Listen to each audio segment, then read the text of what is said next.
Good evening. There is breaking news as we come on the air. Late today, the FDA gave formal approval to a third COVID vaccine. It's the first to require just one dose instead of two. And it's also easier to store. Planes and trucks are ready to roll across America. So far, at least 46 million people have received one dose of any vaccine. That's more than 14% of the population.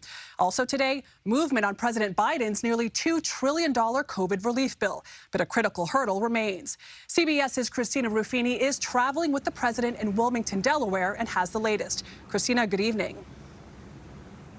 Good evening. Well, despite the president's desire for a bipartisan bill, today he congratulated House Democrats for moving forward without their Republican colleagues on his COVID relief plan. Now, the measure is making progress. However, it's likely to still be at least a few more weeks before Americans could see those first checks. We have no time to waste. President Biden said now that House Democrats have taken the first step, it's up to the Senate. If we act now, decisively, quickly, and boldly, we can finally get ahead of this virus. We can finally get our economy moving again. The bill is passed. Early this morning, lawmakers approved the president's $1.9 trillion COVID relief plan. But the bill received no Republican support, and 2 Democrats voted against it. The plan includes $1,400 direct payments for most Americans.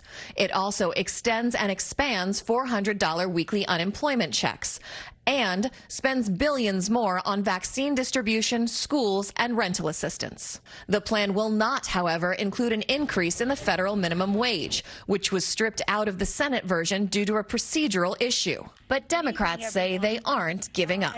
We will not rest until we pass the $15 minimum wage. Republicans are criticizing the bill's steep price tag and say its spending is too broad. This is not a pandemic relief effort. This is a giveaway to a lot of left-wing causes. Today, Senate Minority Leader Mitch McConnell tweeted, "The House's partisan vote reflects a deliberately partisan process and a missed opportunity to meet Americans' needs."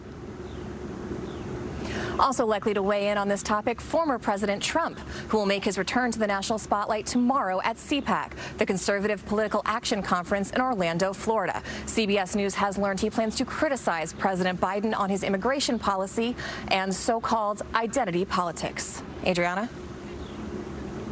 Christina Ruffini traveling with the president in Wilmington, Delaware. Thank you.